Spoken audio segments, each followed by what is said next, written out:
after the fact, okay? Thank you so much to all of you for coming out. My name is Ann Duggar. I'm the Director of Education at the Catherine McCauley Center.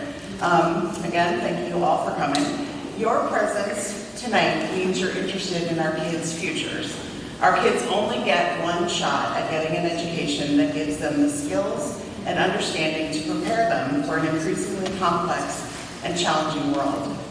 Last spring, using a grant from the National Education Association to hire a community organizer, the Teachers Union convened a group of organizations, all committed to meeting the needs of our children in Cedar Rapids. Community schools have been successfully implemented in communities across the country. Our coalition has been learning about what community schools look like, what the model is, and has been gathering feedback from members and stakeholders. The Community Coalition Report, distributed this evening on the back table, is an interim report as we continue to gather input from educators, community organizations, parents, and students. It's a snapshot of what we have heard so far, along with some of the recommendations we've heard for improving our schools. We encourage you to read the report to understand better what community members, educators, and others feel about our schools and what we as a community might do to make them better. Do the findings reflect your feelings? What do you think is missing? What recommendations would you like to see added? Please take a minute to fill out our school checklist. Remember to check off the items your school still needs. Be sure to include your email and school name so that we can incorporate your thoughts and suggestions into the checklist for our individual schools. If our work over the last year tells us anything, it is that though we have tremendously caring and committed people striving for what's best for our kids, we must work together in order to meet the needs of our community.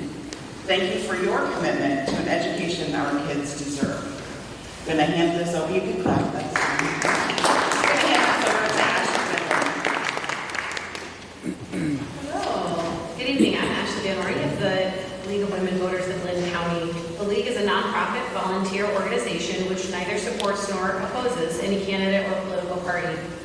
The League encourages citizen participation in government and is open to anyone 16 years and older. This forum is part of our voter education efforts to help voters make informed decisions at the upcoming elections. We hope that over the course of this program, you will learn more about the candidates and what they hope to do for Cedar Rapids. Welcome to this candidates forum between Maurice Davis, Cindy Garlock, Raphael Jacobo, Janelle Lund, Dexter Hirschbach, Joseph Miller, Jennifer Newman, and David Tominski, who are running for the Cedar Rapids Community School District Board of Directors. I will start by explaining some procedures for the forum, which each candidate received ahead of time. I also want to apologize. There is no intentionality by Janelle's name being left off of the blue program as an at-large candidate. So the instructions for the candidates and for the audience include, each candidate will have 1.5 minutes for an opening statement, 1.5 minutes for a closing statement, and 1.5 minutes to answer each question. Opening and closing statements will be done in the following order. If we get through all of our questions, we're going to start with Maurice Davis and end with, in alphabetical order, and end with David Tominski. That's going to be for the opening and closing. The timekeepers are sitting in the front row. When there is half a minute left on your speaking time, the timekeeper will hold up the card that says 30 seconds. You can see it right here, indicating that you have 30 seconds to finish your answer. At 15 seconds, the timekeeper will hold up a card that says 15 seconds. And you can see that there. Please wrap up when you see the stop sign. If you continue speaking after the stop sign is held up, I will say thank you and move on to the next speaker. Candidates will confine their statements and responses to relevant issues and refrain from personal attacks. This forum is being recorded by Robin Cash of Neighborhood Network News and will be available to watch at the League of Women Voters LynnCounty.org and www.neighborhoodnetworknews.com websites. Please turn off your cell phones now. Give you a minute to check that out. That's right. Great. Candidates, If at any time during the forum you cannot hear the moderator or the candidates, please let us know. We request that you treat all candidates fairly. Please remain quiet throughout the forum. No clapping, cheering, or calling out, with the exception that after their closing statements, you may clap for all candidates if you wish. You are encouraged to submit questions for the candidates on the provided pieces of paper. Questions must be addressed to all candidates and must apply to issues or qualifications for their particular office. Raise your hand if you'd like another piece of paper or to have your questions collected. A league panel will review the questions for legibility, clarity, and applicability to all candidates. I will read as many questions as time allows, sometimes combining similar questions, striving to cover a variety of topics. We will start with the candidates' opening statements. You have 1.5 minutes for your opening statement, and Maurice, we'll start with you.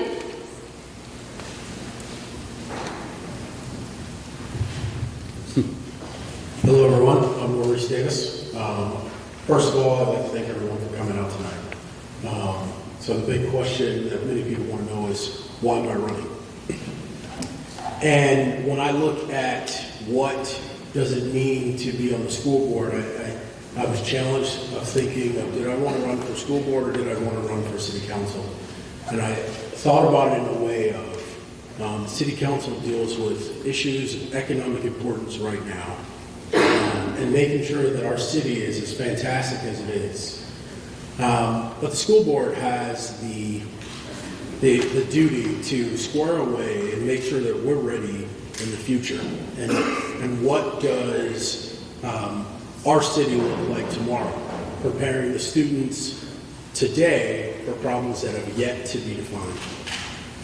And when I think about what I do on a daily basis as a business coach, and it's really about teaching people how to deal with problems tomorrow, I said, well, heck, that sounds like where I want to be. Preparing our students today for the problems that we can't see that they'll have to deal with later.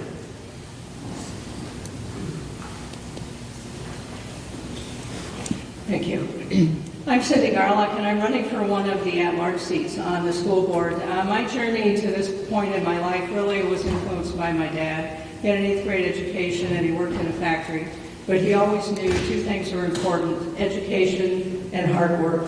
And I have tried to live those values in my life. As a classroom teacher, I certainly know what hard work is all about. The long hours, the weekends that are given to grading papers, or doing lesson plans, or both of those. So hard work has guided me. All of that hard work, obviously, in a classroom pays off when you see kids succeed, when you see kids understand that they have more than they thought they had, when doors are open for them. It's the most rewarding experience. That hard work ethic and that value of education followed me after retirement. I've continued to advocate for public education, both for funding, adequate funding for public education, and for policies that help improve the state of our public schools. So you may have found me in Des Moines advocating for funding or collective bargaining. You may have found me in Washington, D.C. Partnering with them for legislation. My work is not done, and that's why I'm here tonight, and that's why I'm running for school board, because public education is my life, and I'm not done working in that regard. So thank you very much. Good evening, everyone. My name is Raphael Jacobo. I'm going to start way back in the past. I actually was born in East Los Angeles, California, attended a school where diversity was an afterthought. There were numerous languages, numerous faces, numerous colors, numerous backgrounds on the playground. And when I moved to Iowa, because of my dad's job in a factory, I walked into a school where the very first question that my family was asked was, do you speak English? Not hi, not hello, not welcome. Do you speak English? When that happened, it planted something in me to recognize that education is open to all. Our publication is for all students from all backgrounds, from all nationalities. And the very first thing that a school should say is, welcome. What can we do for you? As I've grown and gone to school, to the University of Iowa, I had intended on pursuing education, did a lot of volunteering, worked at a before and after school program, ended up not quite going that route, but as a parent, I never forgot about what that meant to me as a kid with my parents to not feel welcome in a building or in a school district. I made it a point to volunteer as many times as I could in as many classrooms as I could for each of my children. I have a son that last year graduated from Washington High School. He's currently attending the University of Iowa. I have a son that's currently a junior at Washington High School and a daughter that's an 8th grader at Franklin Middle School. And to this day, through the Board of Education, I've had an opportunity to have an impact on their lives, as well as an impact on the lives of all students in our community. Hi, my name is Janelle Lund. I started off this journey with a different thought. So I'm a stay-at-home mom. I do enroll my children. I homeschool them in the morning, and then they go to Coolidge Elementary School in the afternoon. And I'm there at school volunteering a lot and seeing what goes on behind closed doors when most parents aren't in the schools. And so I get a different look at actually what happens every day while I'm there. And I was thinking, there's so much different things that I think needs to be done to help students succeed in life, past just getting a degree and going off into college and into the real world. And I would like to see different things for what I believe our children need for our future that so far they're not getting in schools currently, with curriculum and with other disciplinary problems that our schools now face. And so that is why I chose to run. Thank you. My name is Dexter Mersbrock. I'm running for District 4. I'm relatively new to Cedar Rapids. I moved here to work for the U.S. Postal Service in 2015 and bought a home on the southeast side with my wife and 2 young sons in 2016. And I first got involved with the school district a couple years back when the school board made a decision to look at closing elementary schools in our community, including Grantwood Elementary, where my son goes. I disagreed with that at the time, and I think we should take a second look at that, and I decided to run to talk about those issues and kind of present an alternative plan if we want, as a community, for a facilities master plan. But making that decision to run, I then knew that there was a lot more than just the facilities plan to the Board of Education and to the school district. And so at that time, and when I moved here in 2015 for the first time in my life, I joined a union. I didn't grow up in a union household or anything like that. But I knew that, the people who work in our schools, they were the first people to go to. So I went and talked to the teachers, found out what was on their mind. I think we need to be strong advocates for them and really give them the resources they need. And then beyond that, I really think that the Board of Education needs to be a voice for all sorts of issues, not just what happens inside schools, but everything that affects children in the community, outside of schools, state government, local government, national government, and that's what I plan to do. Thank you. My name is Joseph Miller. I have 6 children. We live in the Cedar Rapids area. And yes, our hands are full. But we've also supplied our own basketball team and volleyball team with a few subs, so we're happily settled. I think every parent kind of hopes to see that moment when the light turns on in each of their kids, when they kind of experience or see their own value in the world. And from that moment forward, there are a lot of positive things can happen. They can make a lot of positive changes, and they see their own potential. As a father of 6 kids, and as closely associated as we are with the teachers and staff and other children in our community, that's what we want. We feel very strongly about it. This decision to run was a family decision, and I'm as a member of a family, I've also realized the value of partnerships. And to be able to help the light turn on for our kids, to see their own value, I believe that we do have to have strong partnerships in this community. And that's something that I would like to offer our community and the school board. My name is Jen Newman. I am running for one of the 2 at-large seats.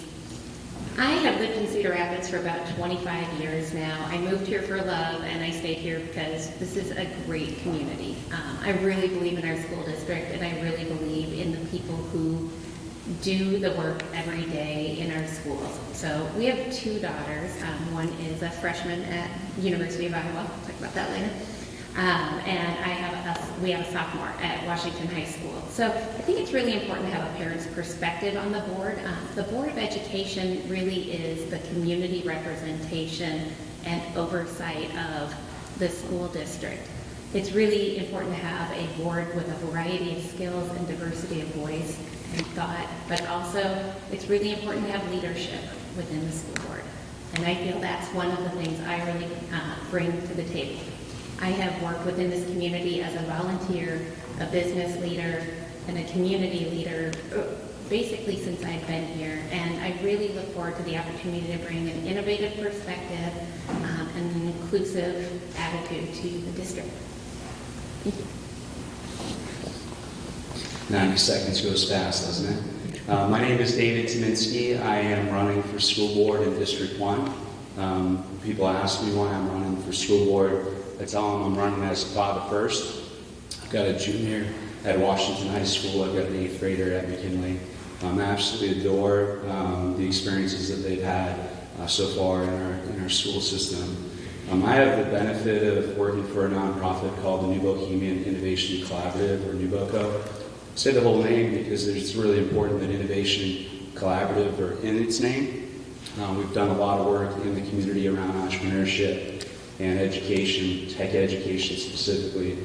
So I'm really excited about the opportunity to sit up here with these amazing candidates. I think our city is really fortunate to have 8 really strong candidates running for the 4 open seats. So I'm excited to be here and to just share our experiences. 60 seconds. Good evening. I'm Halby Hyatt. I'm the rector of Christ Episcopal Church. Welcome to our house. We wish to be engaged in our neighborhoods, and we're very glad everyone could join us. This is an exciting evening, and in order to avoid any technical difficulties, and a friendly evening, I'm going to remind the candidates, when you've got the mic, put it about the chin level and use your playground voice. We're having some trouble getting recording in the back, so you've got good stuff to say we want to hear it. If you in the back are having trouble hearing it, could you just politely raise your hand so that each candidate gets an idea that they're not getting to you? And then it's your job to pump it up. That's up really. So now we're going to move on to the question and answer portion of our forum. Each candidate will have a minute and a half to answer each question. David, if you would pass the mic back down to Cindy. We're going to start. The first 5 questions are going to be asked by Ann.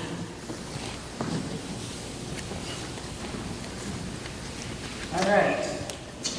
In the 2018 Iowa assessments for Cedar Rapids, about 78% of white students were proficient in reading and math. However, only 42.5% of black students were proficient in reading and only 39.3% in math.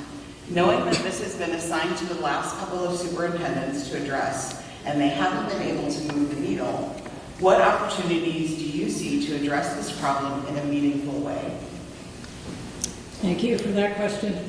I have several ideas, and I'll say what I can here in a minute and a half. But first off, one of the biggest decisions that the board will have to make shortly is hiring a new superintendent. And I think it's imperative that we determine what the district needs before we go on that superintendent search. And one of those very important issues is exactly this issue, the achievement opportunity that we see in our district. So first off, we need to have a superintendent either with experience in this area or expertise in this area. So that would be a big one. The other important thing that I think we need to work on is making sure that our kids see teachers in the front of the room that look like them. All of the research tells us that kids of color do better when there is someone like them leading the classroom. Now, obviously, that's a bit of a problem in Iowa when 92% of the population is white. And I know the district has launched an initiative to train our own teachers here from the community. They're working with Kirkwood and Poe and Mount Mercy to identify students who have the potential to be teachers and help them find their way through that process. So I'm getting the time signed, but those are a couple of, I think, the most important ideas. So having had an opportunity to serve on the board, this is a question that has been key, that all board members have recognized as important, that it's important that all kids have that opportunity to learn, to be informed, to be successful. Now, the Iowa assessments really no longer exist. Now we have the Iowa statewide assessment of student progress, which is essentially a redesign of the Iowa assessments. Now, one of the things that both as a volunteer as well as a board member I've seen, and maybe some of you that also volunteer have seen, are kids getting to school late. Maybe there are circumstances beyond their control.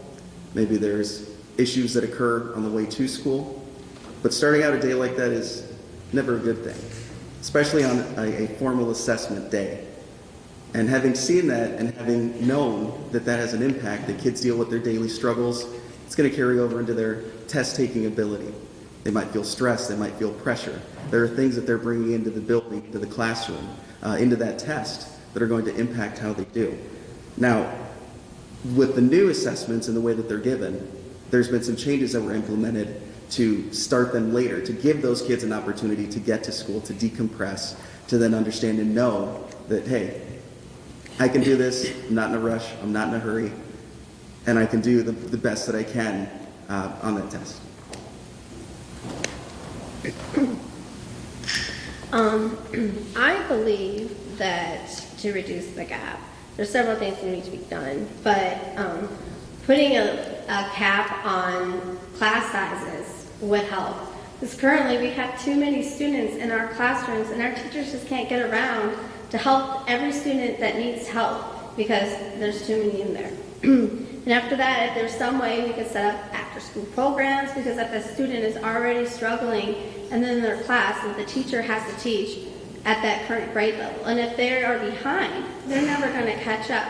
You need to have a different way to have those students that are struggling take a different class to get them where they need to be, or else they're just going to keep going farther and farther behind.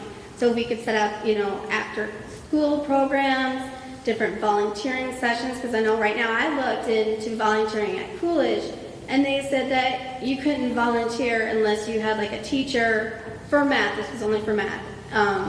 A teacher who was there willing to stay after school to help you because you need some sort of degree, was my understanding, to be able to volunteer for math, to help out with math, is what I was told. And we need to change that situation, because maybe there would be lots of people who'd be willing to volunteer to come and help these students, but I think most of the growth is going to have to come outside of the classroom. Thank you.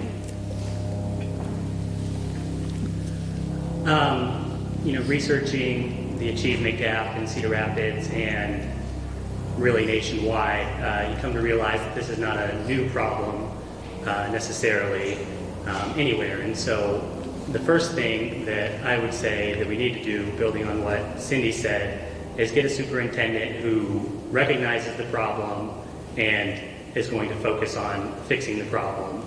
Not being a teacher, not being in the classroom, what does it look like when a kid is not proficient in reading or math? Are they just below the line?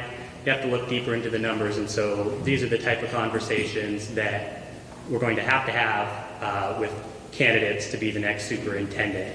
And I think, I went back and watched the school board meeting. I wasn't able to attend when the Not Without Me forum participants presented their findings. And, one thing, sorry, I'm losing my train of thought on that.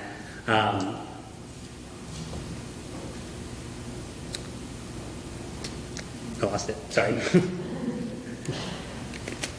So probably 10 more seconds if you want to. I'll let you know. I'll reclaim my time. Well, I think I'm known for being a rather candid individual, so here goes. I think we need to see this problem for what it is. In 2014 or 15, there was an incident of youth-on-youth violence, which prompted a team, a coalition similar to this one, to come together called the Safe, Equitable, and Thriving Community Team. They did a study into the causes of performance and of violence, and that was published in 2017. So what really struck me and struck the youth that I was working with in another organization was that a lot of the cause of poor performance and youth violence relates to a feeling of being disconnected from your community and a lack of hope. And so that's what we really need to be looking at, is how to create experiences that bring connection, that bring hope into education, that turn that light on, help them see the value in themselves. There are two parts to this. One is what happens in the classroom and the programs, and two, turning outward to the community. I think that as a school board, we can help to jumpstart these changes and looking at these problems a little bit differently, both in the classroom and in the community. First of all, I agree completely that we need to find a superintendent who understands our needs as a district, and the metrics need to be put in place for that superintendent, and the school board's job is to hold that person accountable. That being said, they say the needle hasn't moved. Last night at the school board was the first time where they announced some data where the needle did actually move. A little. And I asked one of the questions I had was, how did that happen? And I think the answer is differentiated learning. I think we need to understand where each kid is in their path and teach to that level. And a lot goes into that, right? I mean, we have to have educators in the classroom. Teachers need reasonable classroom sizes, or class sizes, and teachers need support. If the teachers, they're on the front lines. If the teachers are not supported and have the resources they need, they can't deliver the education that we need. That is just absolutely crucial to educational success. So making sure that these things are all being put into place, and just understanding when kids aren't coming to school whole, if they are hungry, if they didn't get enough sleep the night before, if they're coming from a trauma-informed perspective, what is causing that child to maybe be disruptive or not be able to learn, and what is holding back the achievement gap? All these things need to be factored into how we address it and keep moving that needle even a little bit at a time. Thank you. So fast. The achievement gap and closing the achievement gap is not a Cedar Rapids only problem. This is one of the top issues that I think that we're facing, and doing research in other communities of what they're doing to successfully close the achievement gap, I think is something that I look forward to doing. When I did a little bit of research on this on the NEA website, I think it listed 8 things, and the number one thing was enhanced cultural competencies.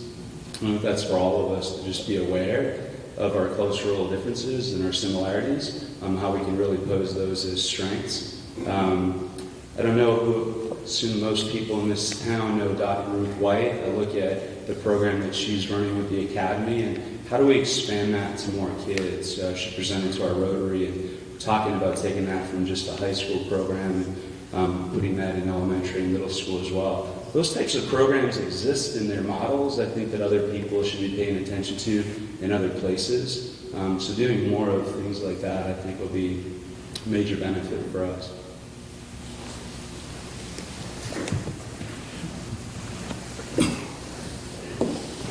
So then you get the pleasure of going last when everyone has had such great things to say.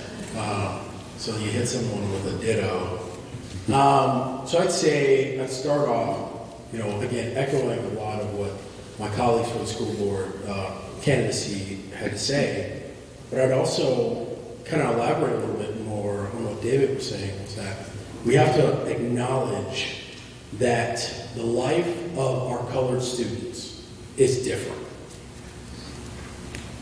in so many ways, in school and after they graduate. And how do we make sure that we're being as effective as possible with the time that we have available getting to more individualized education, learner-centric, and looking at why, when we look at numbers and we check our school district dashboard, we see that in many cases, the colored students have, or black students, have a higher rate of suspension. It's really hard to be proficient when you're suspended. So how do we manage to that? Looking at practices like restorative justice and say, instead of suspending you, let's teach you how to manage your emotions and use that energy for something much more effective. This next, the second question, we'll start with Raphael. What do you believe is the biggest challenge for the district, and how would you address it? So what I've learned is being a parent, as a volunteer, and being on the board, is that the biggest challenge is change. It's recognizing that the Cedar Rapids of today is not the same Cedar Rapids of last year, 5 years ago, 10 years ago, 15 years ago.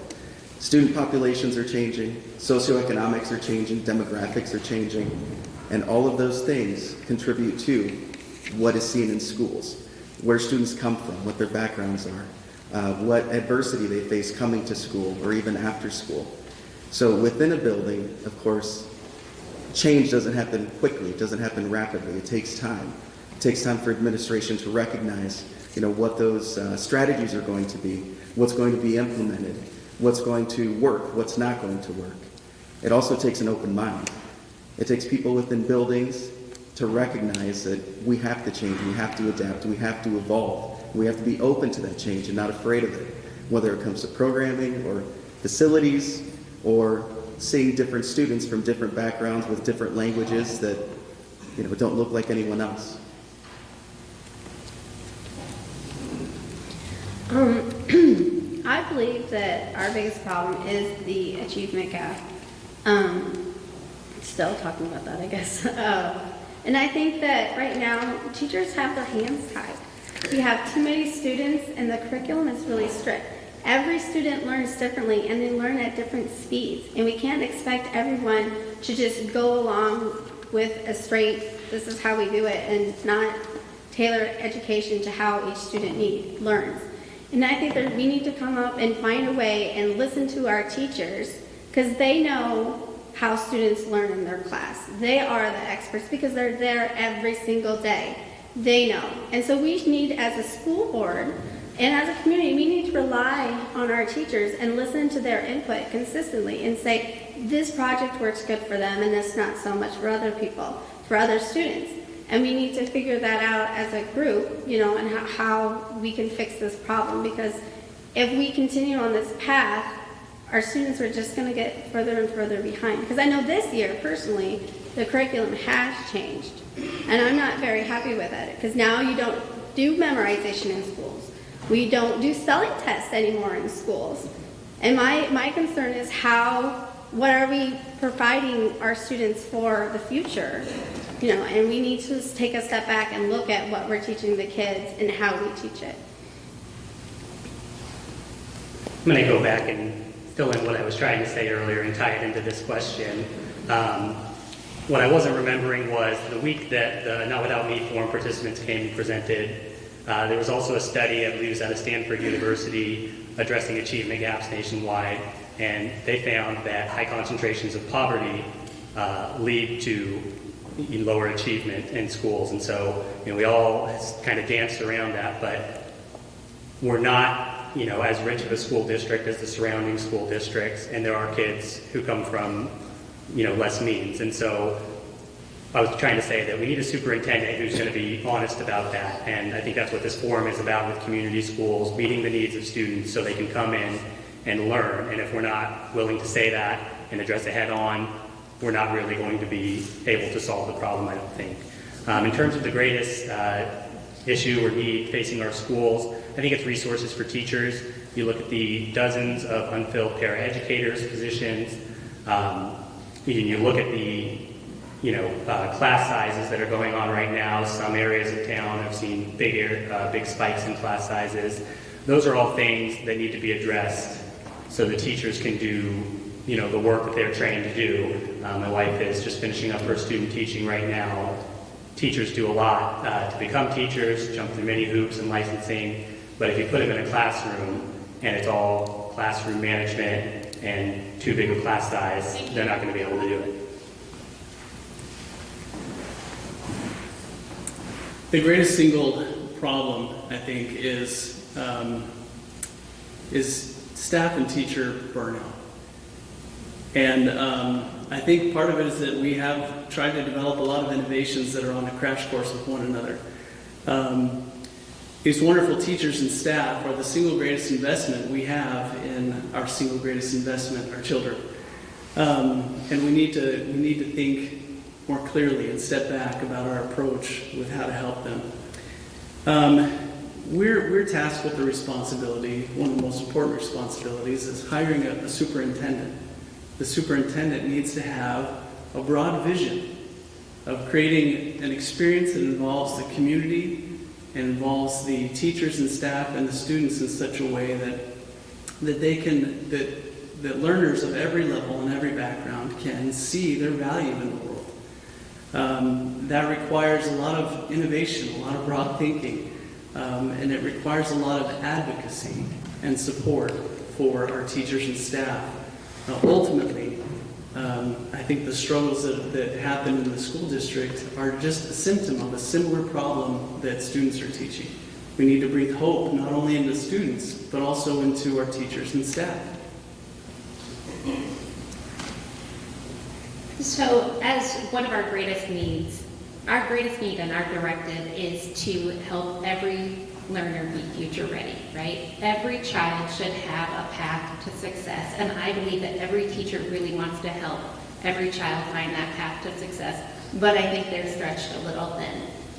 And I also think that adapting to changes, as Raphael said, in socioeconomic and just the way the world works today it's difficult, and the classroom can be chaotic.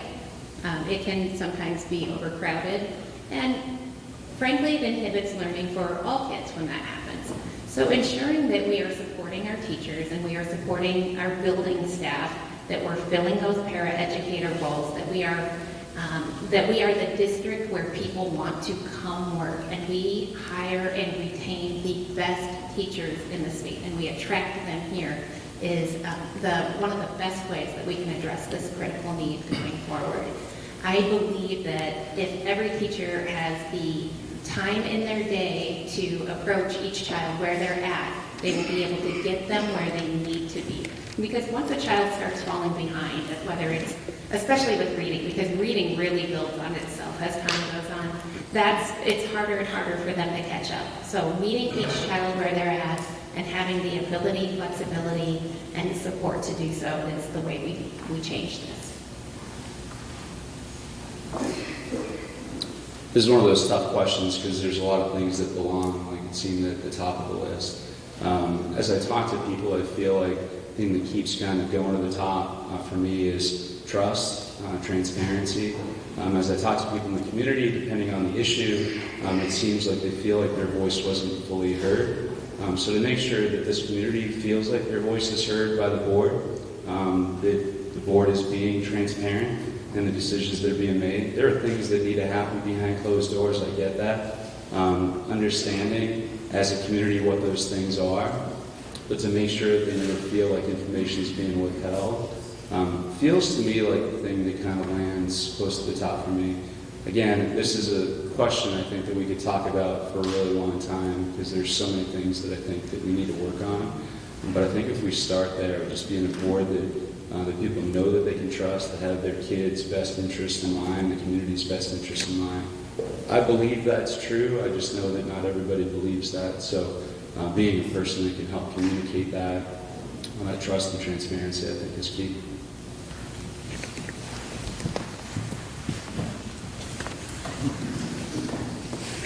At least this time I'm not like dead last. So I would say, we really look at everything that I've talked about. over the last month and the things that I post on social media, I'd have to highlight one of the four areas that I'm most passionate about, and I've kind of coined it as step A.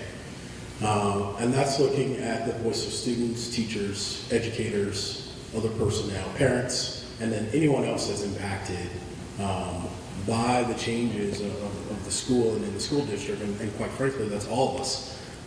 So I'd say it goes kind of what David was saying, it's really about making sure all voices are heard.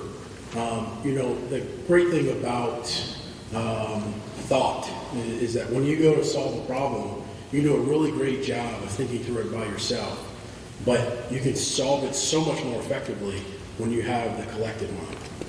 And how do we encompass that collective mind when we're looking at solving these bigger issues that are the achievement gap, that looks at class sizes being an issue, that looks at how do we solve the issues that are outside of the classroom that include poverty and homelessness and all those other problems? Well, I'll be honest, I don't have all the answers by myself.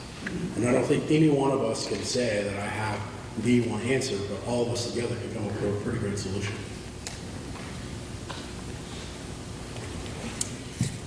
Thank you to everyone up here who identified supporting teachers. I think that's a very critical part. I guess my answer to this question would take a slightly larger view that the district needs to do better at communicating in all aspects. The community schools in their survey identified communication as one of the concerns. The Not Without Me initiative also identified communication as one of their concerns.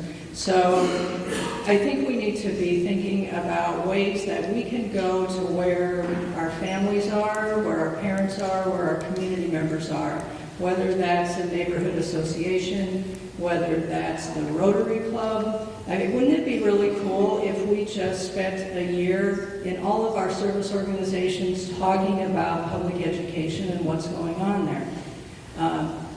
A lot of the things that you've heard up here tonight are things that the district needs to do better, but recognize also the fact that this district is doing a lot of absolutely wonderful things, but the public isn't aware of that. So not only do we need to be transparent in decisions and definitely acknowledge areas where we need growth, but we need to celebrate our successes, and we need to do that in front of the entire community. The third question, if you can pass the mic down to Janelle. What does the Every Child Future Ready mantra mean to you, and how will you see it enacted in the Cedar Rapids Community School District? Well, I have a little different take. What it means to me, I think, is different than what the school district is currently doing.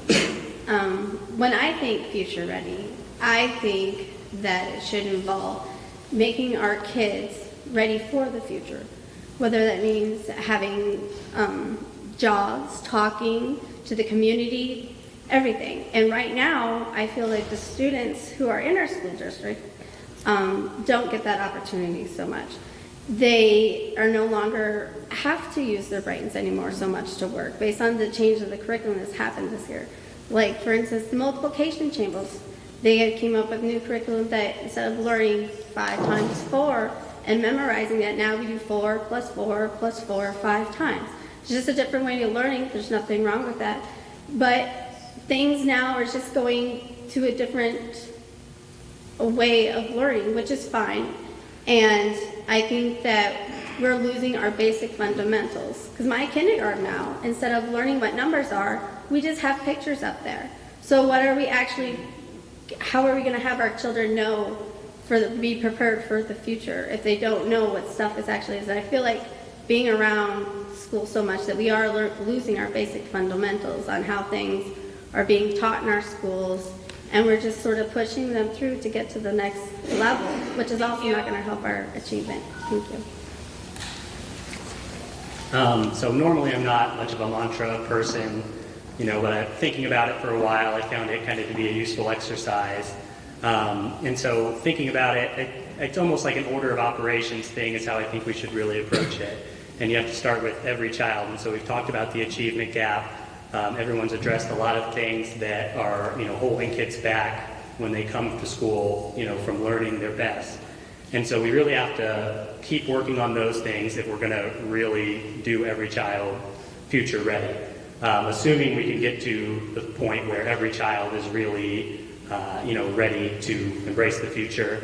The future is, and there might be a couple of us up here who had high-speed internet before we graduated high school, but technology with kids these days is a completely different thing, and you never worry about kids actually using it. They pick it up just like, if you're learning a second language, you have to learn it when you're young, and so they're natives to the technology of the future and the things that, we all use now.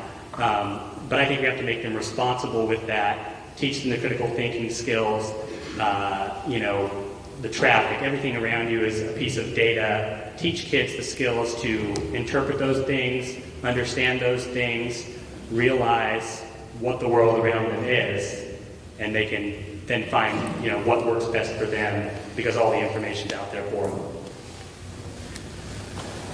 Thank you. We got to think about the kind of future that we want. First of all, begin with the end in mind. The kind of future that we want, I think, is one where people do work together in kindness and compassion, where they reach out to one another and try to understand each other's differences. There are a couple of components to that. There's the knowledge component, which are things we can help to achieve in the classroom, and we've talked about that quite a bit tonight. There's also the character component. To be future ready means you've got the type of character to face any challenge, right? You can be a problem solver, you're passionate, you have integrity, you're determined, you're compassionate, and I think that the character qualifications also help to improve the knowledge qualifications. If the character's in place, the knowledge will take care of itself. And I think to do that, we need to work together, collaborate, partner, and we need to turn outward. Our district needs to communicate, needs to partner, and we need to help show our teachers our students by example, and give them opportunities to collaborate, to be creative, and to serve in the community. Thank you. I really like that order of operations idea that Dexter just talked about. That kind of struck me as interesting, because if you break it down to every learner and approaching every student where they're at with the lessons and the elements that they need to be successful, then you will start to build that path to a positive future for every child in our district. It's really important that we also understand that every child has different aptitudes and abilities, and using data and best practices and the expertise of our educational staff who know every child very well in their classrooms. They can probably tell their parents things about their children that they don't know. And being able to identify those and give them experiences and the educational path to begin to pursue that. Whether that's bringing woodshop back into our curriculum, or whether it just means getting kids out into more work-based and project-based experiences. This is one way that we can start to develop these paths for children. We're talking a lot now, finally, about every child doesn't necessarily need a 4-year degree to go out and be successful in high school or in the future. And I don't want that to go too far the other way, but it is really important that we understand that every child learns differently, every child has different abilities, and we can really help them find those and explore those and succeed. Every learner, future ready, to me it goes a little bit beyond just the child. I think that identifying ourselves as learners, I think is a critical part of that. I think regardless of pathway, preparing people for success in the future, to me it's a future that's unknown. But today we celebrate by putting awards and all kinds of medals on the smartest kids in our schools, right? You take an AP class, you get this, you get a ribbon for something else. Right up the street from my office is Metro High School. I know that other people participated in signing day. I want to see more of that in this community. That excites me. I don't I mean, if college is for you, great, you should go to college, but there are a lot of other options, and I think that we should celebrate what some of those options are. Signing day, for anybody that's not familiar, is somebody that's going right from school into the workforce. So as opposed to going into college as the next step, actually going into the workforce. There's so many fields out there that are worth working in, and I think that we should be talking more about that.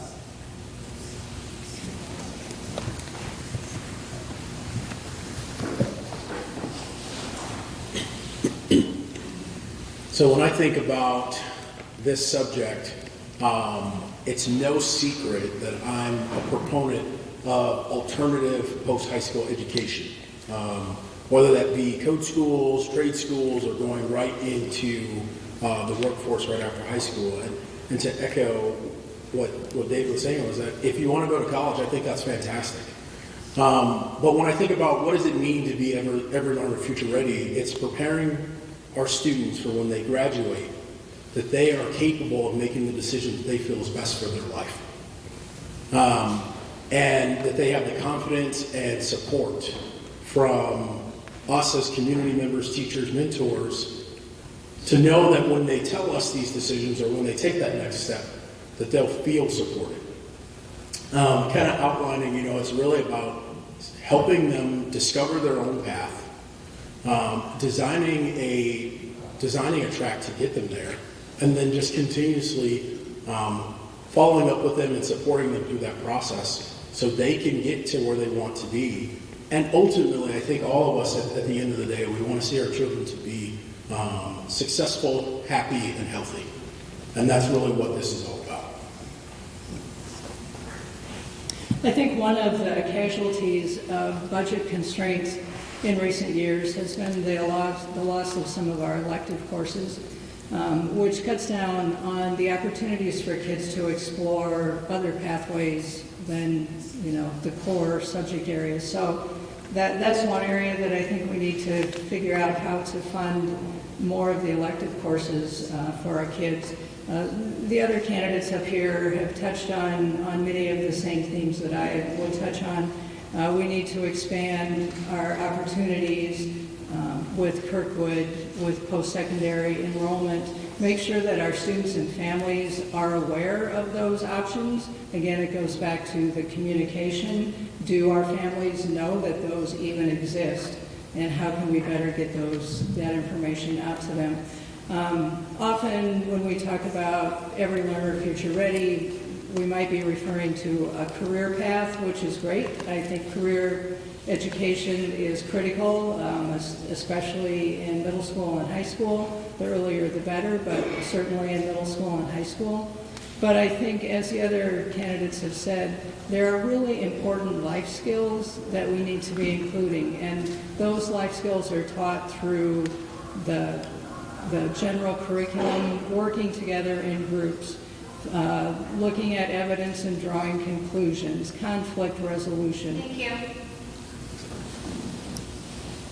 So the vision, every learner future ready, is extremely important to me because it recognizes that we're all learners.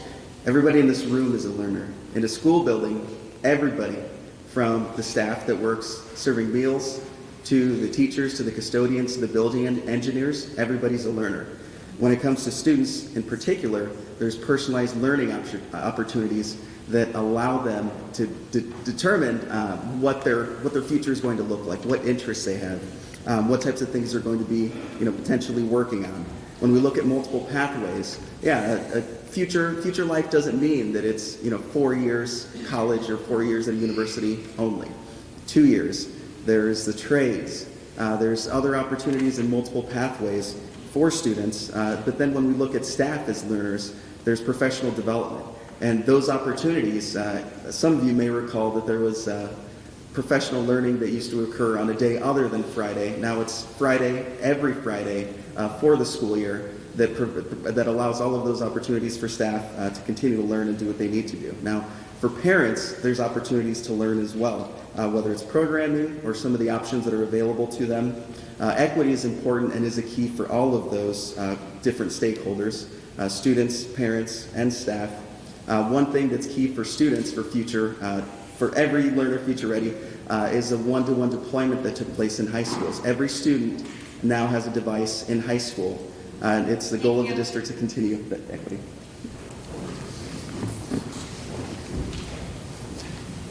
Our fourth question is going to start with Dexter. Community schools aims to impact the local community in a positive and supportive way, meeting the social and emotional needs of families and kids, which then allows high-quality educators to deliver the excellent education that our kids deserve. Community schools seeks to have parents, students, educators, and administrators have greater ownership of the entire school experience. Tell us how that vision for schools is aligned with what you think is needed in Cedar Rapids. Early in this process, when I was learning about the community schools program and plan, someone mentioned, going back to the facilities plan to me, that people saw the facilities plan and creating these new schools and building new schools as an opportunity to combine with the community schools project and really get it off on the right foot. And I agree, but I see it in a different way. If you're closing down schools in neighborhoods, there is no school in that. There is no school in that community. You have to go farther outside of your community for the school. And so I think, just on that issue alone, if we keep our schools open, invest in them, we can do the same thing. Kind of launch a community schools project, alongside this exciting thing for the community. Whereas if you're shutting down schools, some people might not be so excited about this new project of community schools. And so the community schools program, as kind of a nuts and bolts program of getting nonprofit, getting community partners involved to meet the needs of families and students. In terms of my vision, I think one thing, I really appreciate everybody being here in the room tonight, but I think we just need to do more to increase the value of education in Cedar Rapids. And it's really a nationwide and statewide project. We have to take it seriously. It's something that doesn't pay off into the long run. Some people, talking to voters, they say, I don't have kids in schools. We have to make it apparent why this is so important to everyone, and that's what community schools is. I think not so deep down inside, every student wants to be able to feel valued. I also think not so deep down inside, every teacher and staff member wants to feel valued and supported and advocated for. I'm certain that there are teachers all over Cedar Rapids praying that we do more to implement something like the community schools program. I think that this gets us part of the way there. The other part is the execution. And that requires us to really be better communicators. To be an effective community around the school, we need to be able to communicate with the parents and teachers and staff. We also need to be creative in the partnerships that we create. There will be a lot of owners and stakeholders in this program, but we have so many tools here in Cedar Rapids, so many experienced professionals, so many creative people who can bring so much value into the classroom, support our teachers and our staff, and create a great experience for each of our students. One of the other great things about this is with all the unique perspectives that we can bring to bear on education with this program, is that we have so many different types of students and learners who can connect to something out there. And that's what we want to try and bring into them. We want to turn on that light. We want to help them see their value and see their potential. I'm pretty enamored with the community school idea. It speaks to my collaborative and innovative leanings, and it is also just a way to wrap around a student, a family, and the educators and provide resources. To me, the community schools aren't necessarily about an address or a building. It's more about an attitude of a school, of our district, and it's our culture, right? How can we reach out to our collaborative partners? So whether that's Dream Sports, which is working with at-risk youth, and whether it's Kids First, that's providing programs in some of our schools right now, how can we pick and choose from the amazing programs we have here in Cedar Rapids and match those to our families and to our students and help them achieve more? How can we use that to meet every child where they're at and wrap around that child and say, this is what you need to succeed? It's also a way to get a lot more of those experiences out in the community or project-based learning. It's a way to get our children involved in those. So, it could be a code school. It could be using Iowa Big as leverage to work with more project-based learning. But either way, the community schools are an amazing way to just find ways to engage parents and give them the services they need. When I mentioned earlier the nonprofit that I work for, I mentioned collaborative. It was in the name. I think that's a big part of the work that the community schools will help us do. The report was available for, I think there was enough copies for everybody to get. I would encourage you to grab it. I'm just going to point out one thing that I read here. 84% of survey respondents who are not parents of students reported feeling no connection to their neighborhood schools. 84%, that number is way too high.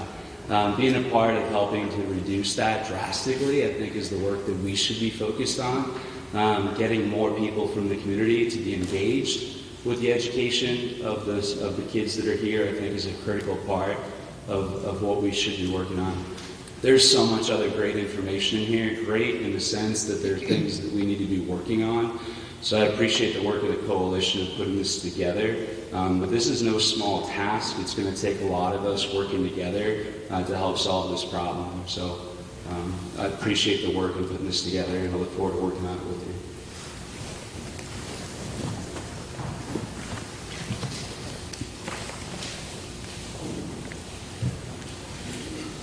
So earlier tonight I mentioned that the idea of bringing a collective of people together helps to solve problems much more effectively. And when I think about the community school model, that's kind of what I see, is that you get the opportunity to bring all these great people that are doing all these great things all around you into one location so they can solve the problems of our students. And we know that many of the issues that keep our students from performing effectively don't necessarily have to do with what's going on in the classroom. It's all those other things. It's really difficult for a child to sit still when they're worried about when they go home or their light's going to be on. And unfortunately, in Cedar Rapids and across the country, that's a real life or real situation for a lot of our students. And community school models, as I started doing my research, performed at a very high and effective level, is to address those issues right then and right there, so our students can feel confident and safe, and they can worry about those things in a different capacity, but know that everyone around them is there to support them. They can focus on what needs to happen right then, right now, in the classroom. I'm really excited about community schools, and I look forward to seeing how things work out at Hoover. I think they're doing a lot of work there to make sure that community schools are reaching out to the neighborhoods around them. As you see in the report, and as you've heard the candidates talk about here, there does seem to be a large disconnect between how the people in the neighborhood feel about the school. They don't feel as engaged as they might, and that does go back to my point about communication. We have needs in our neighborhoods, and community schools helps address those needs, but we also have celebrations that people in the neighborhood need to hear about. The other advantage to community schools I see is more from the educator point of view. It seems like this model gives teachers a lot of voice in what's happening in their building. And I think the more local you can make that voice, the more effective that it's going to be. So, like I said, I'm really excited to see how this works at Hoover. It brings, as has been said, a lot of services to the school, to that community, and I don't see any way but that it can help our kids. So I'm excited. So when we were talking earlier about the achievement gap, I alluded to some of the issues and challenges that students face when they go to school. The students and their families sometimes face issues with food insecurities, housing insecurities, employment insecurities. As Maurice had mentioned, those are things that are reality. And with this model, it's something that I'm excited to see what we can do, because at this point, as Cynthia had mentioned, at Hoover, it is a community schools model that's been implemented, and it formalizes a lot of what has already been done previously with various collaborations and partnerships with other organizations that were already there.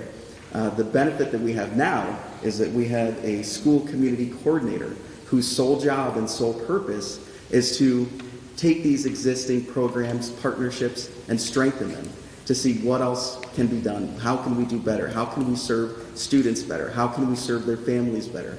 How can we engage each and every student and each and every family so that they recognize that they're valued, they belong there, and that there is purpose in what that building is doing. And it unifies that purpose across not just students and their families, but the staff within that building. I'm excited about the community schools. I think it's a great opportunity for students, parents, and the community to all come together and to listen to one another and to figure out what is going on in our schools. And it can help students who need help, and it can help families who also need help. But I'm also seeing Dexter's point of view about losing these community schools, losing your neighborhood school, and you have to travel further. And we've just been talking about how for some it might be harder to travel to that school. Now you have different parents who maybe have 2 jobs, and now they have to travel further to these new schools. And then they will also feel left out and not be part of their community school anymore, because they do have to travel hard. So we have to find a way to come together to make these schools and reach out to all the communities so then everyone knows that they're welcome, so that we can all provide great leadership to our students and the community. So this 5th question, we'll start with Joseph. Given recent changes in funding of public schools, what have you thought of that has the potential to meet the funding needs in our district? This is a great question. I think we have a couple of positive models we could look to. So if you go back to the 2017 SET study that I mentioned earlier, in that case, there were diverse voices who came together and they found data, compelling data, and then they worked with partners using that data to create a fund. And that fund is used to try and solve the problem. We also have the foundation that Jen and I are both on. And that does the same thing. It seeks to gather data, stories, collaborate with a diverse group of partners, and to develop funds and employ those funds to solve the problems. Now, imagine if we could multiply that. Imagine if we had a board of diverse voices, if we reached out to our diverse community, if we gathered enough data that we could send that data and have that conversation with not only the community, but with our legislators, and make real change. And advocate as a community on behalf of our teachers and on behalf of our staff and our children. And I think that's why the community schools discussion is starting to come up, because we're beginning to use that process of data, diverse voices, communication to solve some of these problems. That's what we need to do. Thank you. Thanks. So when you think about sources of revenue for the school district, I feel that our school foundation is kind of the best kept secret in town. I served on it for 7 years, 3 of them as chair. Joseph also sits on that board with me. And working through public-private partnerships, I think we have an opportunity to really fund some programs, working with our local business community, which is we have a very generous and involved local business community that is invested in ensuring that our educational system is top-notch, because that's their future workforce.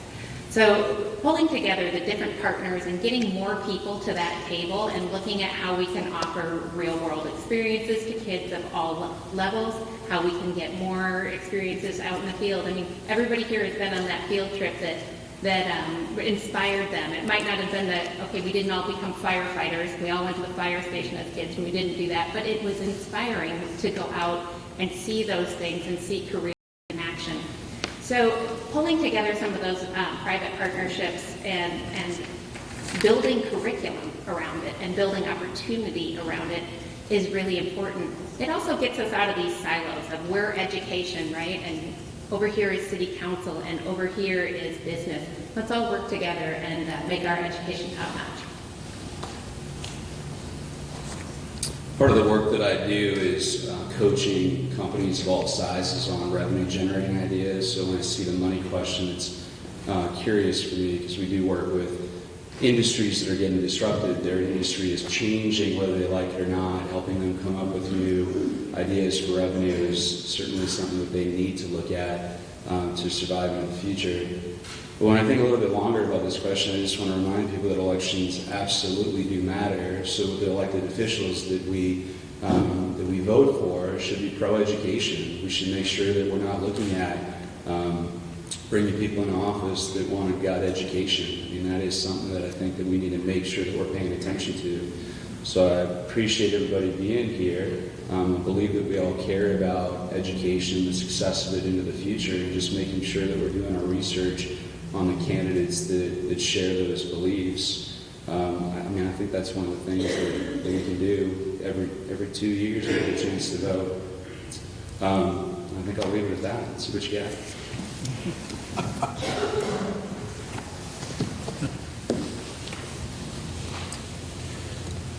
You know, similar to Dave in the respect that, you know, I have the pleasure in my day-to-day working with small business owners trying to figure out how you can generate revenue. So when I see a money question, I'm like, oh, okay, I kind of know what I'm doing. This is going to be pretty exciting. So I look at it in the sense of the school has resources available, and how do we monetize those resources and better utilize them in order to kind of fill the gap. So having the pleasure of working at Jane Boyd, one of our questions right now is how do we better utilize the space that we have available? And without knowing all the ins and outs and micro pieces for the school district, the question is a little bit more complex. But you know, for us right now, we're looking at how do we maximize rental income, and is that something that the school district can emulate? There are other opportunities when you look at space on the website. You know, is it something that, you know, we have a virtual backpack? Is that something that we want to start saying that, you know, instead of it being free, maybe it's a few bucks here and there in order to put your stuff on virtual backpack? And it's not going to fix it right now, but it definitely helps us to break that down in smaller chunks. A couple thoughts on this question. First off, the state of Iowa has a $289 million tax surplus right now. So, along with what David said, our elected officials, particularly those in Des Moines, are making decisions about school funding every year. And so, who we send to Des Moines makes a difference in our public schools right here in Cedar Rapids, Iowa. So please, when you get the opportunity to vote for state legislators, please do more than just listen to their commercials. Look at their voting record and see if they have actually voted to increase the allowable growth for schools every year. 1% is not enough. We need legislators that will actually vote to increase funding for schools. So that's the public money. The private money in the foundations and that have been mentioned up here, I'm 100% supportive of tapping into that money. My perspective as a classroom teacher is it's hard to find that money, and it's hard to do the paperwork that is required to get that money.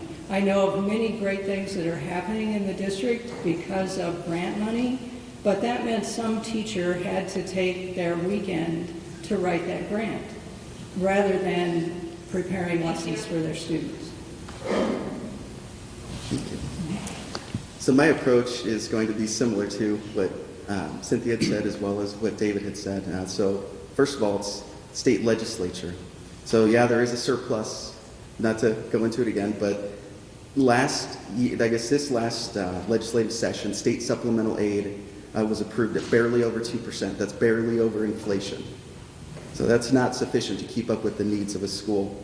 So we can lobby, as voters, we can vote for those that support public education. Now, when we look at the other side of it, which is funding from non-state sources, I see very, very promising opportunities, just like I think Joseph had mentioned with the Safe, Equitable, and Thriving Task Force.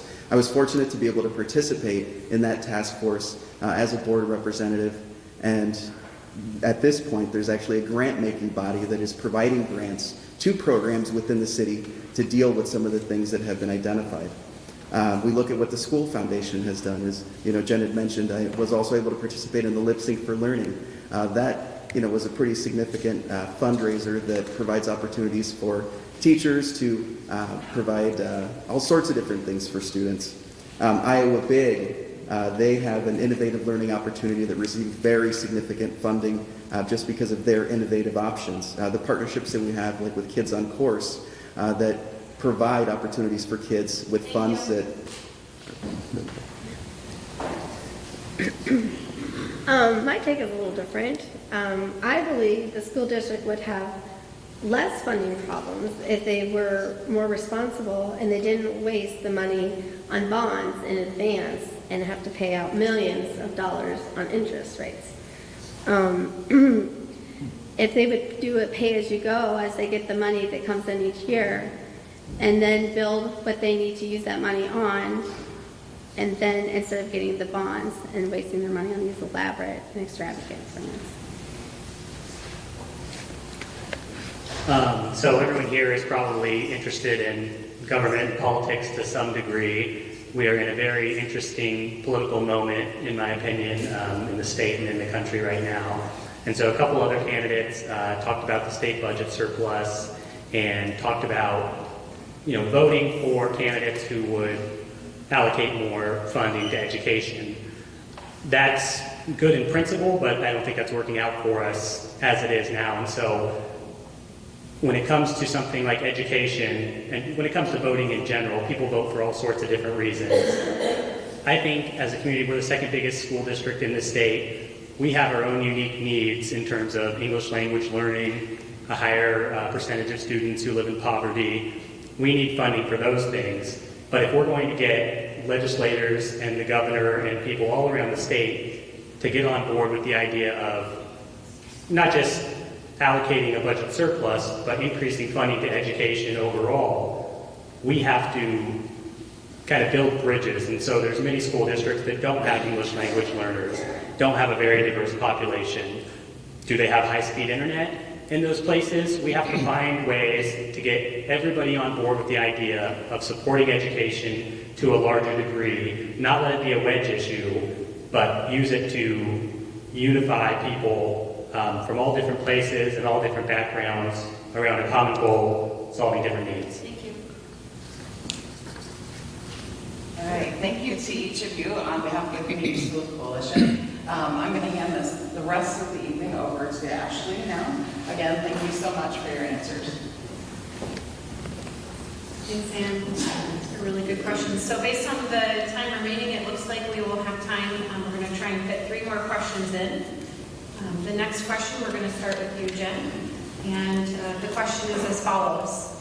With Public Measure E on the ballot next week, how will you address the need for updated facilities in the district with or without the sales tax funding?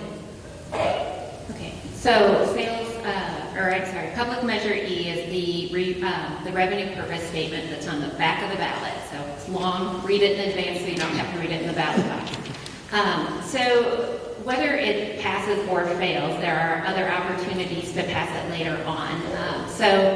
What that revenue purpose statement does is it expands the existing purpose statement to allow for spending as it relates to the facilities master plan and other elements. So my feeling is that if it doesn't pass, then we have to take a look at what our community wants, and we have to take a look at the facilities master plan and understand what that means for our community, and we have to decide if we need to take a pause and change things, or if we continue to work to approve the RPS, the revenue purpose statement in the next opportunity that comes along. But the most important part of that comes to that listening piece. So with the facilities master plan as it is right now, as it was formulated by the committee, has a lot of pauses built into it. It has places where you can stop and assess whether it's working for our community or not. And that'll be really important. And a new superintendent may have additional ideas. So whether that passes or not, we have to examine the plan throughout the process. Thank you. This is one of those questions we wish we had more than 90 seconds for, I know. I certainly do hope that it passes, so I do hope that everybody turns their ballot over, votes yes for it, extends that money. I do think that there's plenty of ways to make sure that it's put to good use. I know that plenty of people in the community have differing opinions on the facilities master plan, and I think that based on the way things land in the world that I live in, the words pivot, right? So I mean, if we can kind of move forward with the plan, if it's the right plan, if it's working the way it was designed, then we keep moving forward. But we're constantly learning from those experiences. So there's a lot of schools in this district, and tackling them one at a time and then figuring out what's best for those communities, I think is something that I think is absolutely critical. I think I look at some of the spaces that we are fortunate enough to have inside this community. I think the Cedar Rapids Public Library that I've been in the last few days, it seems, is a beautiful space. And I think taking some of that learning of like, well, how does that space work? Think about the building that I work in and how wonderful it works for the educational work that we're doing. And how do you incorporate some of those spaces into future schools? So I wish that we could talk for hours on this, but 90 seconds. Good luck. I just knew this question was going to come up. So I'd say the first half, if it passes, then the plan kind of proceeds as it's been laid out to the best of the ability. Obviously, as time moves on, we'll see what things actually look like, and have to make adjustments.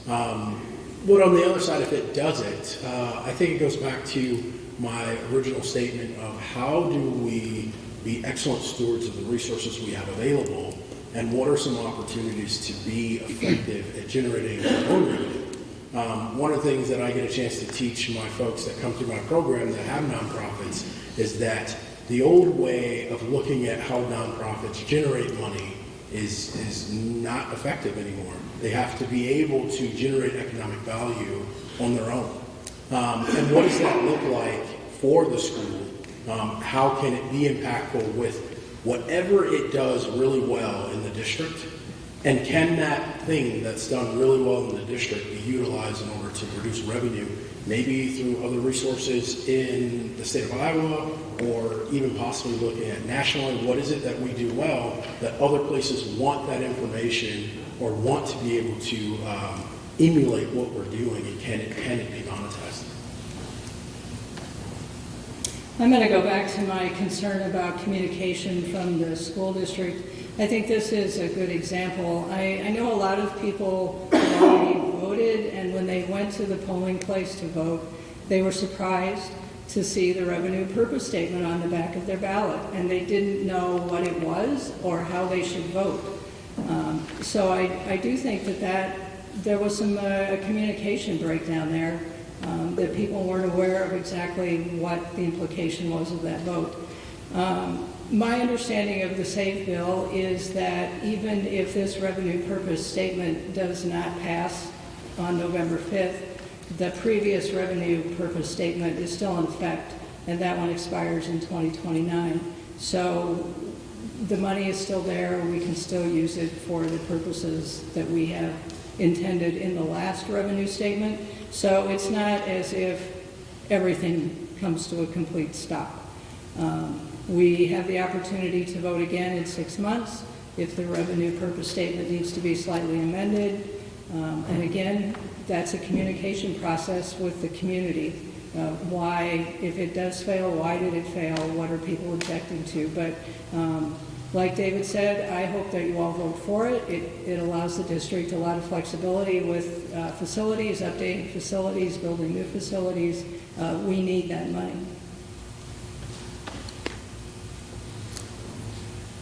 So a lot of what I was going to say has already been said, but I too am hopeful that the revenue purpose statement does pass.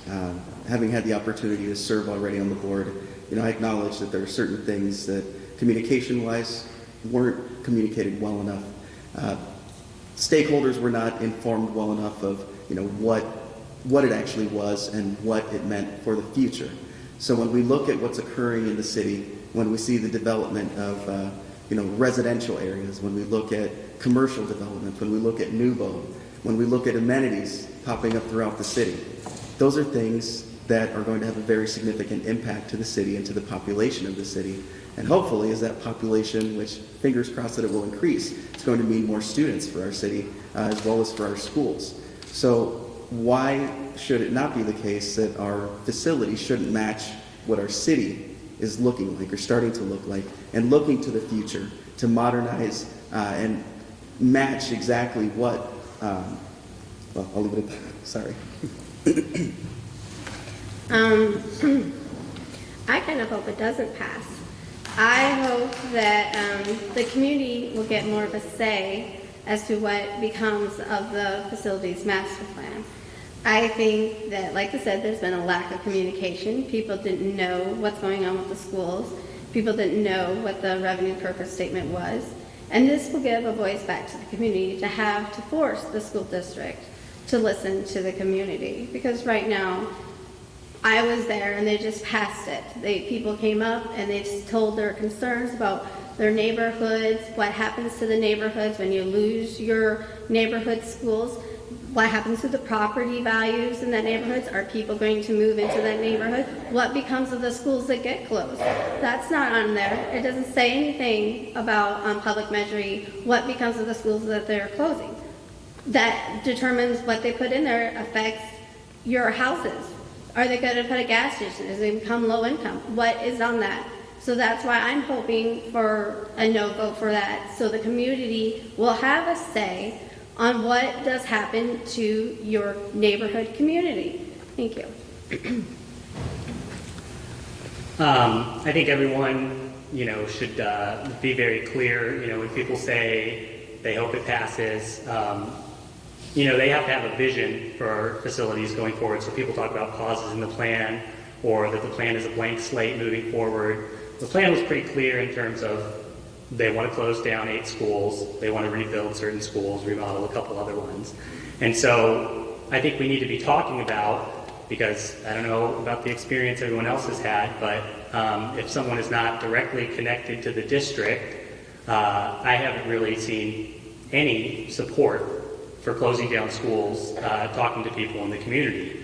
Maybe other people have had different experiences.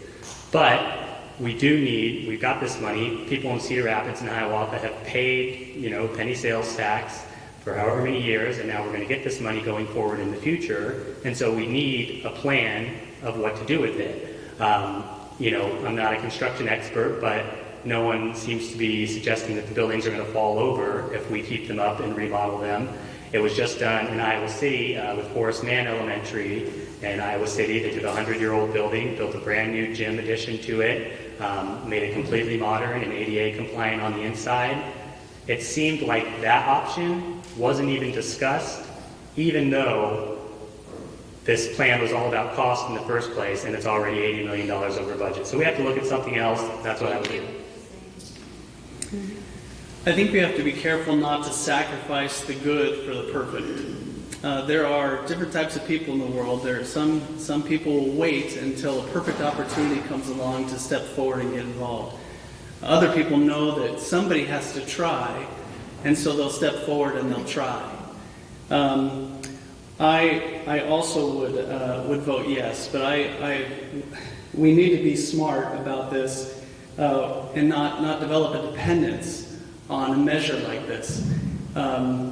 The way I understand this measure is that the school district is essentially borrowing against future revenue, future tax revenue. So this is not the ideal way to fund. But I will say that the lack of communication was a real problem on this. My kids came home with a new grading system, and I didn't know about that either, LCR grading. But this communication issue is something we can and should solve, and I think that it also relates to why there's a funding problem in general. We need to communicate better with our partners and come up with better solutions. But as far as this particular solution, I think we should go for it. All right, so before we proceed to the seventh question, which we'll start with David, I just wanted to ask the audience if they would please complete the surveys that are at the back of the room and include their email in school before they leave today. Our seventh question is going to be in regards to mental health. The question reads as follows. How would you address bullying, mental health, and LGBTQ issues? Would you support mental health screenings in the schools? Yes. It's funny, we've only been on a few panels. The one that was at Early Bird like a month or so ago, I felt like I got a question that was similar. We talk about restorative justice a fair amount. I feel like that's a place where we just need to educate the community a little bit more on what that actually means and why that makes sense. I had mentioned earlier I've got a son at Wash and a son at McKinley. These are places that are definitely impacted, as I'm sure all schools are. I just get to see those firsthand. Am I in favor of mental health screening? I think the answer is yes. I mean, I want to know how we can help. I don't know if that question is directed at like mandatory mental health screening. I mean, I think that gets to a place where just a little bit not uncertain about how that would really work. But finding new ways to help people where they're at, I think is something that us as a community should want to do. Really paying attention. Like last night at the school board meeting, it was, talking about the 29% reduction in suspensions. And that was from the strategic plan. So there were some places where we were making movement, but there's places where people are thinking, wow, that just means we're not suspending kids, right? And it's just like, I want to really take some time as a community to understand how these things impact us and why they're important. I feel like we're coming from different places on this. She wasn't looking at it.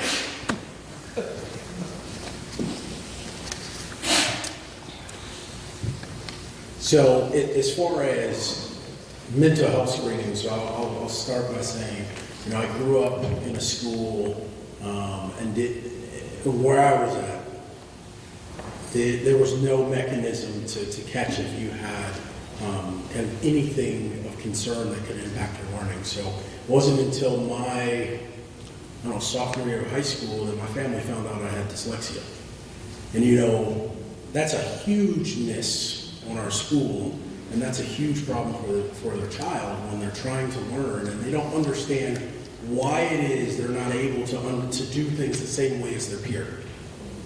So when I think about would I support something like this, first to David, is it mandatory? That would bring some concern, but is it available so that parents can really understand what it is my child is faced with, so that they can have the tools that they need to be successful. I was fortunate that I loved to learn, and that love of learning drove me to figure out ways to continue to be successful in school, even though I didn't learn the same way as the person that sat next to me. But not every child loves to learn, and so what do? How do they react when they really struggle to read and they feel inadequate because when the teacher calls on them to read out loud, they cringe and they don't want to do it because they feel stupid. They feel like they're not able to accomplish what their peers are. I agree with Maurice and David that mental health screening should be part of what schools do. We, teachers, schools see kids for longer periods of time than probably anyone else in their life. The question becomes, what do we do after we've screened the kids or we've identified a child who needs additional help? That's the really hard question. Teachers are overwhelmed counselors, guidance counselors are overwhelmed. Our Medicaid system, which would probably serve many of our children, is overwhelmed. So it becomes a larger issue beyond just the school district. I think it requires legislation with funding so that we can actually make sure that kids are getting the help that they need. I think anyone associated with public education knows that we have a lot of kids that have a lot of very serious needs, and we need to figure out a way to address that. And so far, I don't think we're doing a real swell job at that. So it requires screening, it requires funding, it requires the entire community working together to address this. So the key to mental health is partnerships. And I know currently there are partnerships, as an example with Tanager Place, where there are resources in buildings, maybe not full-time because of funding reasons, but there are resources in every building to support students. Now, those resources tend to be available on a reactive basis. That means after something has been identified, after an issue has arisen, after a student has had something come up that, maybe was a significant issue in their life or their family life, and kind of going back to some of the things that we talked about with adverse childhood experiences, insecurities of various sorts. So how can we become proactive? How can we look to almost predict or see what those early indicators are to get the assistance to those kids before they actually need it, to get ahead of what might actually be coming, to provide those supports not only to that student, but also to the families that they're part of. And I think that's an opportunity that we have to look at the existing systems that we have in place to be more proactive in addressing what those needs are. And I agree with all of what they have said, and to build off of Raphael said, like right now you can have vision screened through the schools. You have lots of things done through the schools. And so, prior to maybe having like a set date where they come in, just as a random thing, and they send home like a sheet or something for parents to fill out, on what they see their child is, having issues with or something, to maybe get at that aspect. But yes, we need partnership, we need community help with this. It's a big, very big issue, but I believe that something should be done. It's something we should have mental health testing in our schools, especially since a lot of issues that are in schools now causes mental issues, so.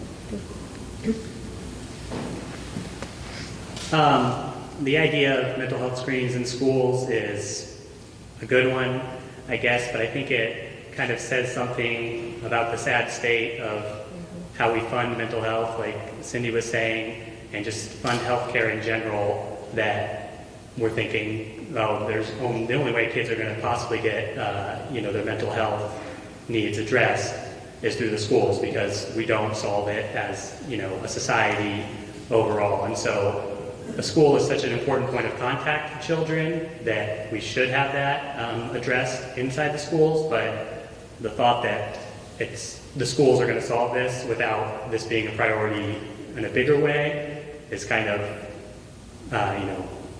far-fetched almost, but we should be working on it.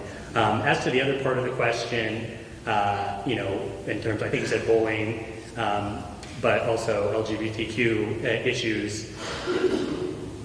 Again, as I was saying earlier, kids, they're online, you can try and keep them offline, but, that's more and more of a dream than a reality.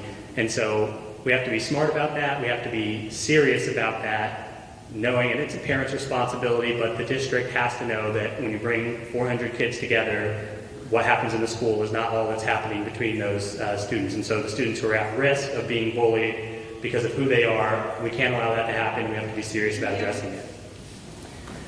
I think addressing it requires proactive identification of all of these issues. If a student is having trouble learning, if a student is being bullied, if a student feels a sense of isolation because of his or her sexual orientation, everybody needs to be able to feel that there's a place for them and there's a path forward.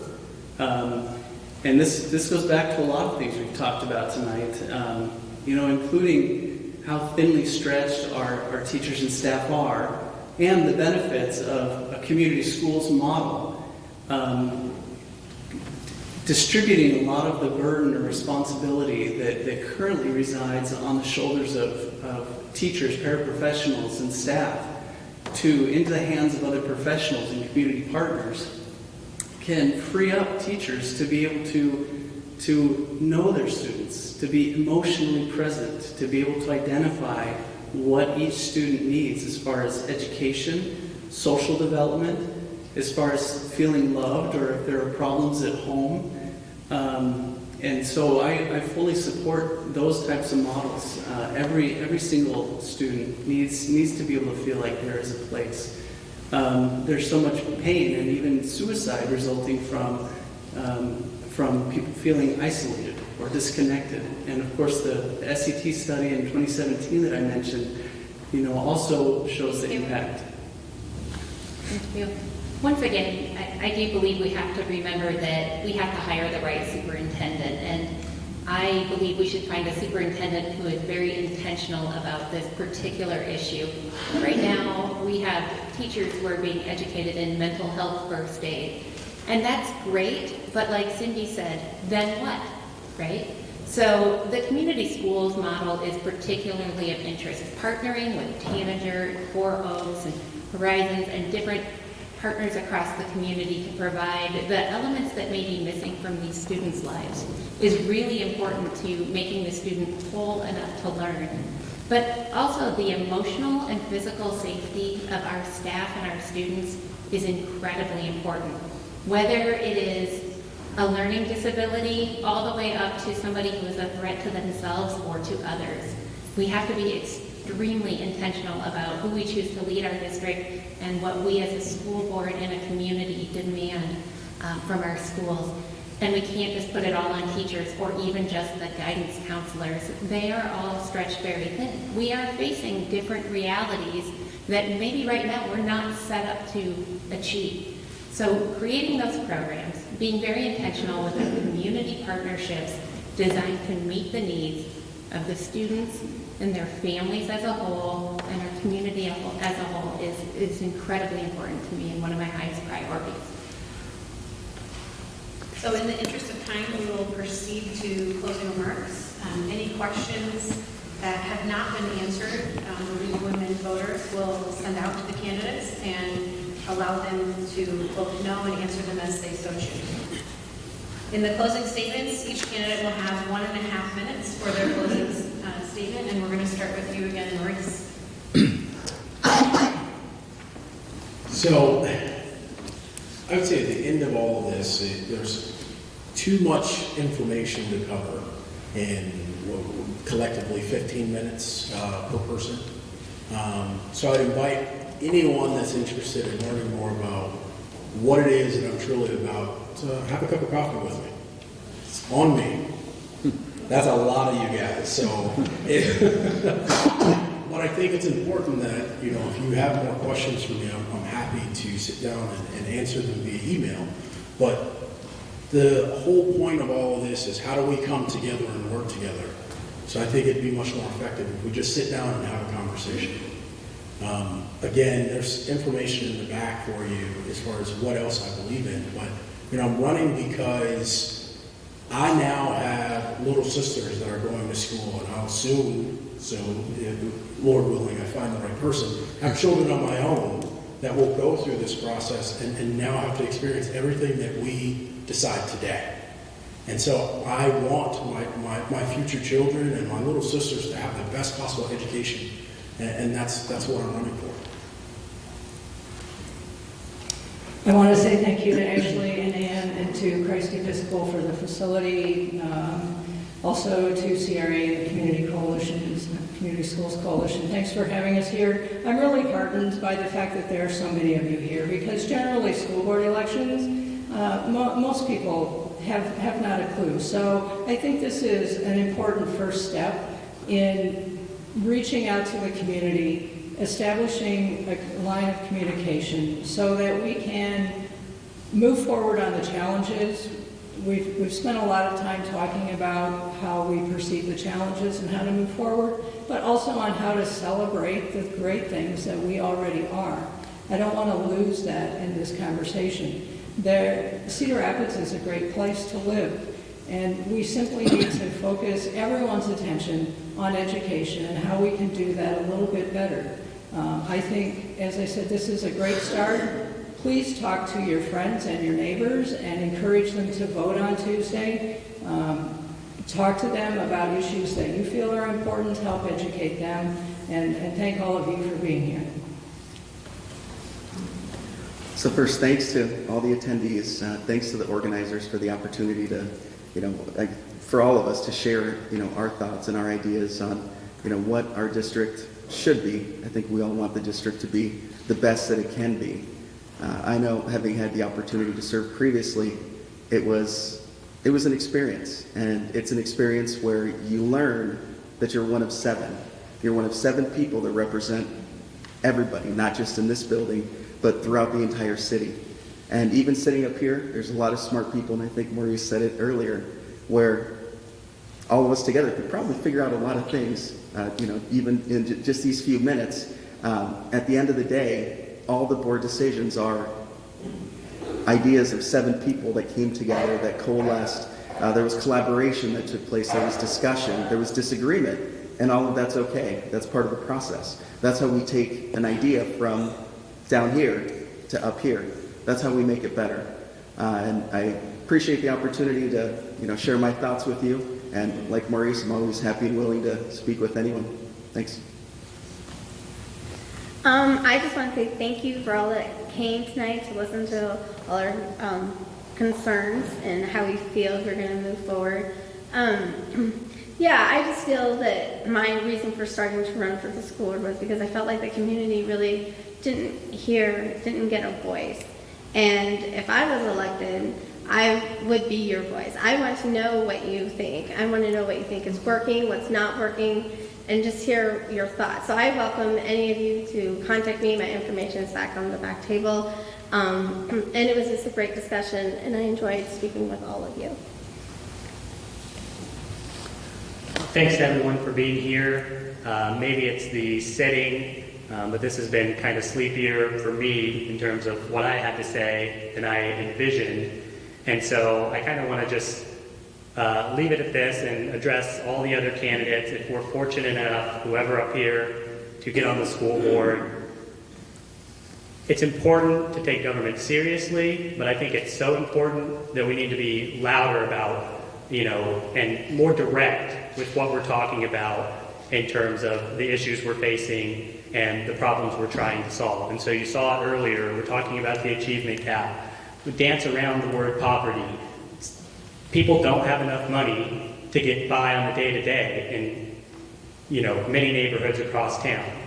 I'm originally from Iowa, but I'm from Las Vegas, Nevada. I lived through, the worst of the recession back there. It's like the problems that people face are not necessarily the problems of everybody in this room. So I think it's important to talk about that and talk about kids, their students. We have to address them as students and do the work of the school district, but students are people first. Housing issues, healthcare issues, climate change, gun violence. These are all issues that affect kids, hopefully not at their schools, but in their lives. And those are going to affect the education they receive and who they are as people. So we should be very vocal about our opinions on them and trying to make a difference. Thank you, everyone who helped put this together and everyone who showed up. It does make a difference, and regardless of who's elected, I hope you all feel proud of yourselves for participating in this. The classroom experience in the school district is essentially a daily experience for me. Being a father of 6, hearing about it every day, being a junior achievement teacher in the schools. The partnership experience is an experience for me every day. Being an attorney at Shuttle with an Ingersoll, being a church leader. My 2 oldest children are crazy readers, good at every subject. Number 3 is not the same as her older siblings. Interestingly, recently she helped her grandmother make a pie, and you should have seen how proud she looked. Everybody is different. I have 6 extremes for children, and love finding ways to identify their strengths and help them see the value in themselves. I had the opportunity not long ago to partner with Mayor Hart, Beth Maliki, and Kids on Course to provide the youth of our church a volunteer experience that really changed their lives. I've seen the light turn on through many of these experiences. With my own kids, with the youth that I've been able to mentor, I would love to see more of it. And that's why I'm running. Thanks. Thank you, League of Women Voters Education Association, Christ Episcopal, for hosting us here tonight. It was kind of neat sitting in this church in this setting and getting to actually be up on this side of the rail for once. I wanted to just reiterate my 3 priorities in this. The first one is really we have to find a path for success for every child. So we can have mantras like every learner future ready, but we've got to mean it. And that means that we have to put the resources in place to help our teachers. They're the front line. That's who delivers it. We can't expect a quality education if we aren't supporting our teachers, period. But I also think we need to celebrate the great work that's being done too, because we've talked a lot about what's wrong up here tonight, but there is also a lot of what's going right in our schools as well. And I hope that everybody takes a moment to reflect on that.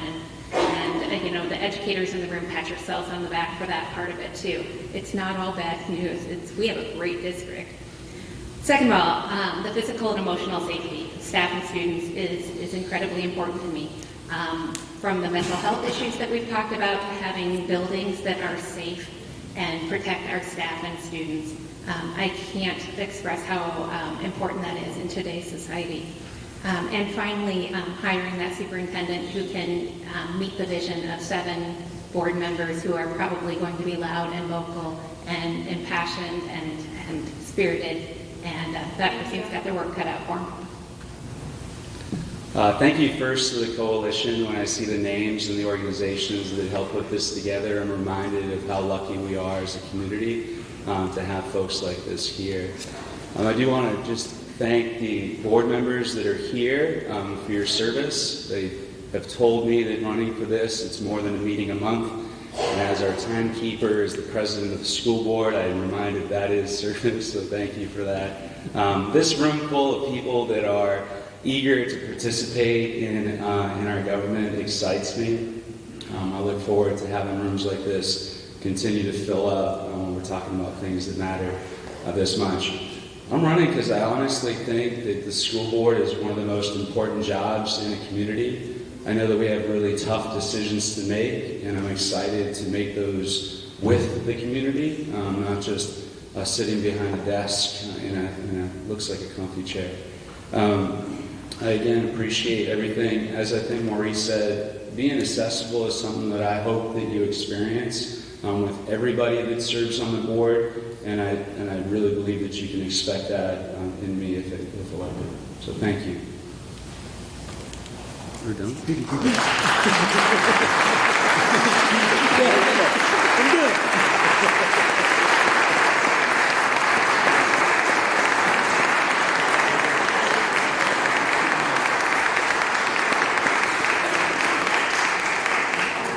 I'd just like to formally close this forum by thanking all of the candidates for their participation in our democratic process. I would also like to thank Christ Episcopal Church for providing this beautiful facility. To the voters, if you haven't already, please remember to vote by November 5th. That's next Tuesday. I also wanted to remind you that in this election for school board, there are 2 at-large, 1 District 1 and 1 District 4 positions available. Thank you all, and have a good evening. You should get a picture together, man.